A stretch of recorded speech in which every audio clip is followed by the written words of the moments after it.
మొత్తం మట్టి దందానే, ఆ మట్టి పైసలే. నంబర్ 1 చాలా ఇంపార్టెంట్ అంశం, ఎందుకంటే ఏఐసిసి సెక్రటరీ వారి హోదా రాహుల్ గాంధీ గారికి సన్నిహితంగా వాళ్ళ టీం సభ్యులు ఏఐసి సభ్యులను వేసుకుంటారు. సో రేవంత్ రెడ్డి గారు వీరి రికమెండేషను, వీరు అట్లా ఏఐసిసి సెక్రటరీగా జాతీయ హోదాలో ఉన్నారు. అప్పుడప్పుడు ఇతర రాష్ట్రాల్లో ఎన్నికలు ఉన్నప్పుడు కూడా ఇన్ఛార్జ్గా వేస్తారు సంపత్ కుమార్ గారిని.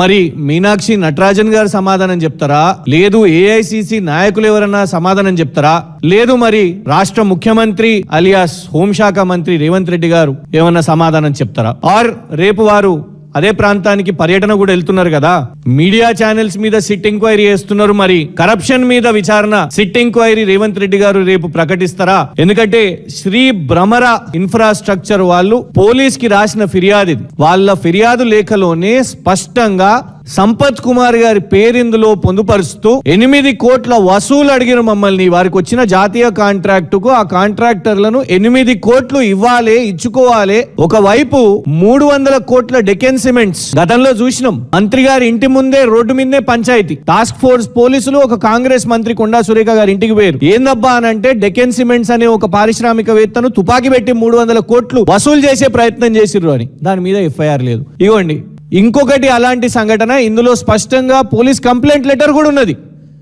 8 కోట్లు సంపత్ కుమార్ గారు వారి అనుచరులతోని మారణాయుధాలతోని మమ్మల్ని ఏమంటారంటే, ఓ వీళ్ళు ట్విట్టర్లో ఆయుధాలు పెట్టినరు ఇది అది అనేసి మమ్మల్ని అన్నారు సంపత్ కుమార్ గారు. ఇది వాళ్ళ కంప్లైంట్ లెటర్లోనే. కాంగ్రెస్ వాళ్ళకి అంగ్రేజీ తెలిసి ఉంటే dangerous weapons which caused hurt and grievous hurt, dangerous weapons అని ఆ పోలీస్ కంప్లైంట్లో పెట్టారు. మరి దీని మీద రేవంత్ రెడ్డి గారు సిట్ విచారణ చేస్తారా?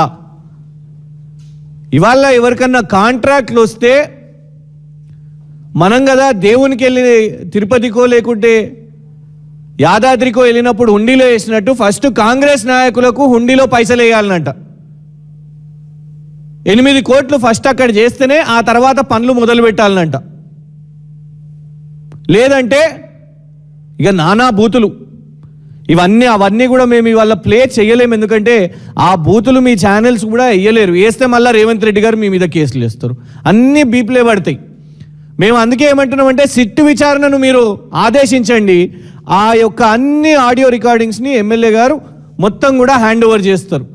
ఎట్లా కాంట్రాక్టర్లను ఎట్లా బూతులు బెదిరింపులు ఎట్లా చేస్తున్నారో సంపత్ కుమార్ గారు, మళ్ళీ వేరెవరో కాదు సంపత్ కుమార్ గారే డైరెక్ట్గా సిట్టు విచారణను ఏర్పాటు చేయండి.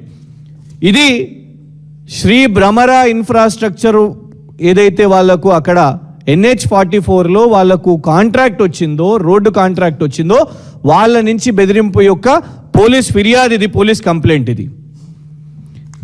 ఇది సంపత్ కుమార్ గారి ఎలక్షన్ అఫిడవిట్, మొన్న పోటీ చేసినప్పుడు ఎన్నికల అఫిడవిట్ ఇది.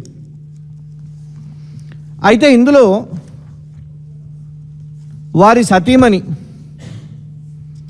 సతీమణి మహాలక్ష్మి గారు ప్రభుత్వ ఉద్యోగి, టీచర్ అమ్మ. ఇక స్కూల్కు రెగ్యులర్గా వెళ్తున్నారో లేదో, అసలు వెళ్తున్నారో లేదో నేను ఇక ఆ అంశంలోకి వెళ్ళా, చాలా చిన్న విషయము, వాళ్ళు ఏదో మేనేజ్ చేసుకుంటున్నారంట. కానీ ఇక్కడ ఎలక్షన్ అఫిడవిట్లో agriculture land, non agriculture land అన్నప్పుడు మొత్తం నిల్లు నిల్లు నిల్లు నిల్లు నిల్లు, అసలు అరే పాపం ఏమీ లేదు అన్నట్టే మొత్తం నిల్లు నిల్లు నిల్లు అని పెట్టిర్రు ఇది మొన్న. కానీ ఇది ల్యాండ్ డీటెయిల్స్ రిపోర్ట్.